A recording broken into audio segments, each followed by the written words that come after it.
नमस्कार दोस्तों, आपका स्वागत है हिंद आवाज़ में और मैं हूं विकास। कहते हैं कि प्रतिभाओं को तलाशने के लिए एक साल हुनर ज़रूरत होती है, लेकिन बिहार सरकार भी इसका दम भरती है।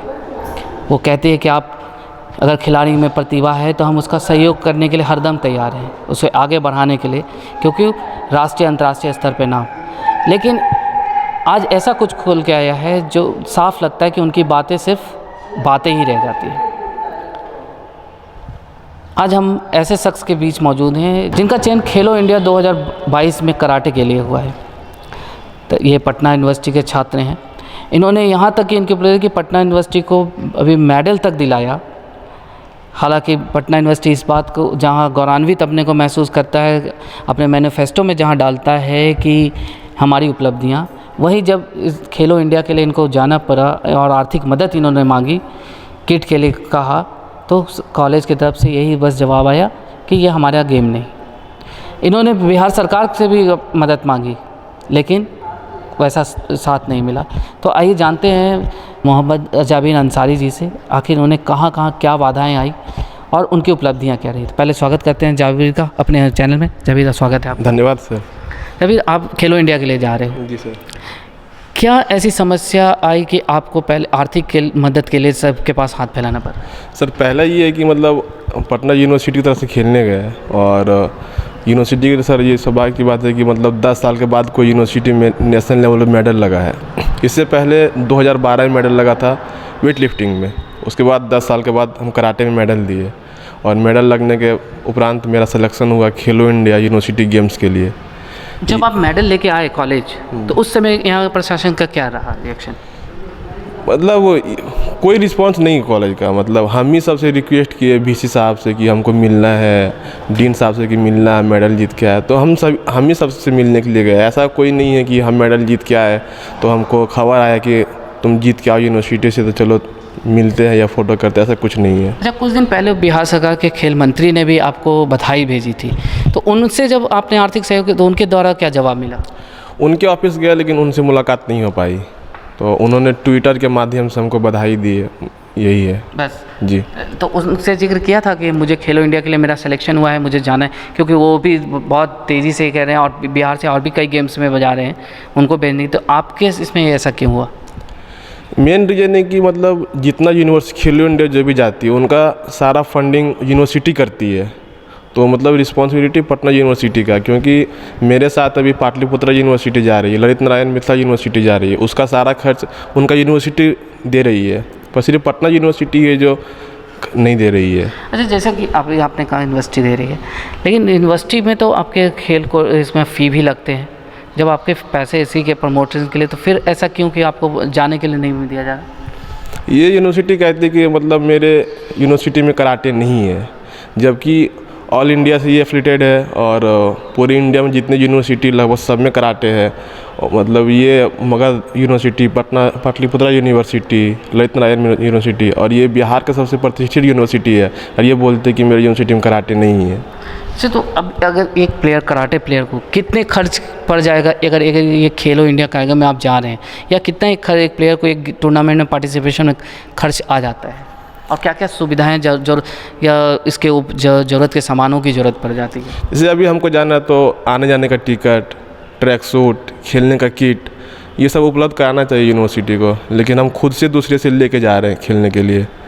तो हम तो यूनिवर्सिटी से ये नहीं बोले कि आप मुझे पैसा दीजिए, हम यूनिवर्सिटी को ऐसा कभी नहीं लेके, हम उनसे हमेशा यही बोले कि जो मेरा टिकट है या तो जो मेरा ट्रैक सूट है और जो खेलने का किट है वो उपलब्ध करा दीजिए, यही यूनिवर्सिटी से मांग किए थे हम। तो क्या, जैसे आप जो पिछले बार जब मेडल आया तो उस समय तो आपने पटना यूनिवर्सिटी का ही बैनर लेके मार्च में पास किया था ना? जी सर। तो उसके बावजूद भी कैसे यूनिवर्सिटी इस चीज़ को नहीं स्वीकार कर रही? अब ये तो सर यूनिवर्सिटी बता सकती है ना कि क्यों स्वीकार नहीं कर रहा। मेरा काम था खेलना और मेडल जीतना, हमने खेल कर मेडल दिया, मेरा सिलेक्शन भी खेलो इंडिया के लिए हुआ। अभी तो आप जा रहे हैं, कैसे आपने पैसे कैसे इकट्ठे किए, जाने भर का पैसे? दोस्तों से लेके और पटना साइंस को लेके कुछ हॉस्टल से हेल्प मिला है छात्रों से। मतलब कहा जाए कि अब खेलना है तो चंदा इकट्ठा करके खेलो का कहना है कि वो अपने दोस्तों से पैसे लेके जा रहे हैं। क्योंकि बता दें कि जाबिर यहाँ हॉस्टल में रह कर अपनी शिक्षा पा रहे हैं। ये मूलतः झाझा के रहने वाले हैं। मध्यम वर्गीय परिवार से हैं और उस समय सबसे बड़ी बात आपको बता दें कि भी रमज़ान का महीना है, त्यौहार भी है और इसी दौरान इनका टूर्नामेंट पड़ा है। एक आप समझ सकते हैं एक मध्यम वर्गीय परिवार में त्यौहार और उस पर खेलने के लिए सिर्फ स्पेशली प्लेयर को बच्चे को भेजना एक परिवार के लिए बड़ा खर्चीला है। तो ऐसे में जबीर ने अपने परिवार के ऊपर बड़े ने अपने दोस्तों से मतलब कह सकते हैं कि लोन के तहत पैसे लेके व्यवस्था टिकट की भी की है, किट के लिए भी की है। हालांकि वो आपको बता दें कि पटना यूनिवर्सिटी का ही बैनर लेके वो खेलते हैं, पटना यूनिवर्सिटी का ही झंडा लेकर वो मार्च पास्ट में भी रहेंगे, लेकिन यूनिवर्सिटी ने ना तो उनके पिछले मेडल पे स्वागत करने की जहमत उठाई, ना दीन ने उनको शाबाशी दी, ना शुभकामनाएं दी और आगे अब फिर इनकी लेकिन फिर भी इनका हौसला बुलंद है कि अपनी यूनिवर्सिटी को एक अलग पहचान। आपको बता दें कि जाबिर अंसारी मूलतः जमुई जिला के झाझा के रहने वाले, झाझा के तुमिया पहाड़ पोस्ट चाय के रहने वाले हैं। इनके पिता का नाम इम्तियाज़ अंसारी है और 1 फरवरी 1987 को जन्मे जाबिर के अगर प्रदर्शन पर नज़र डालें तो जहां 2017 में चौथे south Asian karate championship Colombo में हुए, जहां उन्होंने सिल्वर मेडल जीता था, तो वहीं 2018 में थाईलैंड में हुए ओपन कराटे डू चैंपियनशिप में भी उन्होंने पार्टिसिपेशन किया था। तो 2018 में उनका participation karate 1 series A Shanghai China में भी रहा। तो कराटे 1 सीरीज़ ए इस्तांबुल तुर्की में हुए 2019 में 13वां स्थान लगा। तो आपको उनकी खेल उपलब्धियों की बात कर दें जिसमें पदक है, तो वहीं सिलेक्शन लेटर फॉर 18वें एशियन गेम्स 2018 के जो भोपाल में संभावित थी वहाँ पे उसके लिए भी हुआ था। रही all India inter university karate championship 2021-22 जो हरियाणा में हुआ, उसमें ब्रॉन्ज मेडल इन्होंने जीता। वहीं पहली पूर्व भारत कराटे चैंपियनशिप 2020 उड़ीसा में संपन्न हुए, जहाँ पे उन्होंने सीनियर के इसमें ब्रॉन्ज मेडल जीता। तो 2019 में नई दिल्ली में संपन्न हुए काई नेशनल कराटे चैंपियनशिप में भी उन्होंने सीनियर वर्ग में ब्रॉन्ज मेडल अपने नाम किया। तो 2018 कोलकाता में पार्टिसिपेंट थे काई नेशनल कराटे चैंपियनशिप के सीनियर वर्ग में। तो 2017 में भी उनकी 21 वर्षीय भार वर्ग में काई नेशनल कराटे चैंपियनशिप में उन्होंने सिल्वर मेडल जीता था, जो कि दिल्ली में संपन्न हुआ था। तो गोवा में 2017 में इन्होंने सीनियर वर्ग के इसमें पार्टिसिपेशन था इनका काई नेशनल कराटे चैंपियनशिप में। तो 2015 में इन्हें दिल्ली में हुए अंडर 21 काई नेशनल कराटे चैंपियनशिप में भी पार्टिसिपेट किया था। अगर इनके पुरस्कार और सम्मान की बात करें तो बिहार खेल सम्मान 2018 में नेशनल कैटेगरी में इन्हें सम्मानित किया गया था। तो वहीं 2021 में भी इन्हें बिहार खेल सम्मान से सम्मानित किया चुका है। तो बिहार सोशल प्राइड अवार्ड 2022 से भी ये सम्मानित हुए। तो वहीं 2017 में चंपारण सत्याग्रह सम्मान से भी सम्मानित है। अगर आपको एक खिलाड़ी के बारे में किताबों में पढ़ने मिल जाए तो ये भी बड़ी बात है। ऐसा ही कुछ रहा है जमुई के जाबिर अंसारी का। आप देख सकते हैं कि दृष्टि बिहार करेंट अफेयर्स मई 2022 के अंक में ये करेंट अफेयर्स में तक बातें आई हैं कि कराटे चैंपियनशिप में बिहार में किसने जीता था। तो वो साफ देख सकते हैं कि लिखा है 14 से 17 मार्च 2022 तक हरियाणा के कुरुक्षेत्र विश्वविद्यालय में आयोजित अखिल भारतीय अंतर विश्वविद्यालय कराटे चैंपियनशिप बिहार के जमुई निवासी जाबिर अंसारी ने 3रा स्थान प्राप्त करते हुए कांस्य पदक। ये बहुत बड़ी उपलब्धि होती है खिलाड़ी के। मैनिफेस्टो में हमने दिखाया कि पटना यूनिवर्सिटी भी अपने मैनिफेस्टो में अपनी बड़ी उपलब्धियों में जाबिर को छापता है, लेकिन खिलाड़ी के साथ ये दुर्भाग्य है कि आज उसे जाने के लिए किसी प्रतियोगिता में मेडल के लिए जहां उम्मीद की जा रही है वहीं इन्हें चंदा के पैसों से जाना पड़ रहा। हालांकि इसमें बहुत सहयोग पीटीआई साइंस कॉलेज के पीटीआई जावेद खान का है। तो आइए जावेद खान से भी जानते हैं कि आखिर कॉलेज में क्यों ऐसी दोहरी नीति खिलाड़ियों के साथ अपनाई जा रही है। सर, आपके यहाँ का एक छात्र है पटना कॉलेज का, आप तो ऐसे साइंस कॉलेज से हैं लेकिन वो पटना कॉलेज का छात्र है, लेकिन जहाँ तक पता चला आप उसकी सहयोग भी, उसे खेलो इंडिया के लिए जाना है और यूनिवर्सिटी से कोई सहयोग नहीं मिला। तो ऐसे में क्या ये खिलाड़ियों के साथ दुर्व्यवहार क्यों हो रही? सबसे पहले आपको धन्यवाद करना चाहते हैं। सबसे पहले कोई दुर्व्यवहार नहीं हो रहा, क्योंकि प्रोसेस होता है हर फाइल का।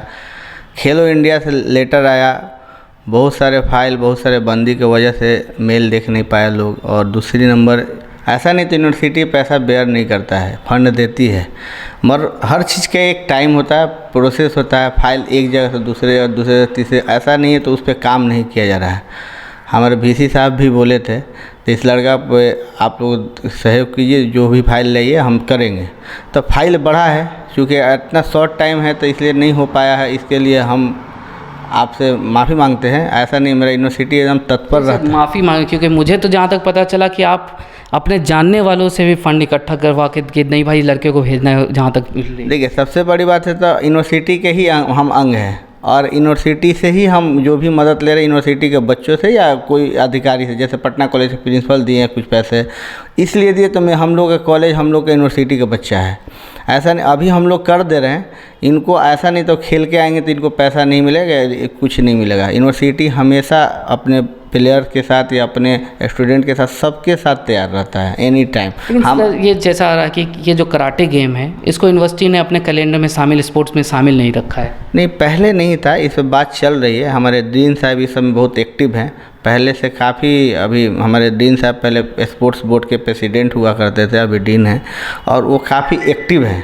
हर जगह उनका एक ये है, तो अपना निर्णय लेना या कुछ चीज़ को माने बेबाकी से वो अपना डिसीजन लेते हैं, और हर बात जो जेन्युइन होता है उस बात के लिए वो फाइट भी करते हैं, किसी के सामने रखते हैं। ऐसा नहीं तो यहाँ से बोल के गए भूल जाए, वो नहीं, वो अगर कमेंट करते हैं तो उसको फॉलो करते हैं और उस पर कोशिश करते हैं तो हम ज़्यादा से ज़्यादा बेहतर करें। और क्योंकि हम उनके साथ में बहुत दिन काम किए हैं और उनका बहुत ये है, तो हम उनका जानते हैं तो वो कैसे काम करते हैं, कैसे करें, एकदम एक्टिव रहते हैं। वो खुद एक माने एक अच्छे प्रेसिडेंट साबित हो गए। जब तक वो थे स्पोर्ट अच्छा था, अभी भी जो भी हमारे अधिकारी स्पोर्ट्स बोर्ड के हैं वो ठीक है, थोड़ा सा प्रोसेस है, तो प्रोसेस में टाइम लग गया और कोई बात नहीं है। तो आपने सुना PTI जावेद खान जी को, इनका कहना है कि ये यूनिवर्सिटी का ये अंग है, हर संभव मदद करेंगे। और अभी ये बस रह गई बात कोरोना काल के कारण काफ़ी कागजी कार्रवाई सब चीज़ें जो पड़ी हुई हैं, प्रेशर है उसमें चीज़ें रही। गेम जहाँ तक बातें आ रही हैं कि कराटे पटना में, तो नहीं, उसकी भी फाइल बढ़ा जाके दी गई है। उम्मीद है कि अगले खेल सत्र तक वो कराटे भी हमारे पटना यूनिवर्सिटी के खेल में शामिल हो जाए। लेकिन उन्होंने साथ ये भी कहा, सुना आपने, कि उन्हें जावेद से बहुत उम्मीदें हैं और वो पूरी तरह से आश्वस्त है कि वो मेडल लेके आएगा और पटना यूनिवर्सिटी को गौरवान्वित। तो हम हिंद आवाज़ भी जावेद को बधाई देता है, शुभकामनाएं देता है कि वो मेडल ज़रूर लाएं और बिहार और साथ पटना यूनिवर्सिटी का गौरवान्वित करें। तो आगे के अपडेट्स के लिए बने रहें हिंद आवाज़ के साथ। मैं कैमरामैन अमर जैके के साथ हिंद आवाज़ से, धन्यवाद।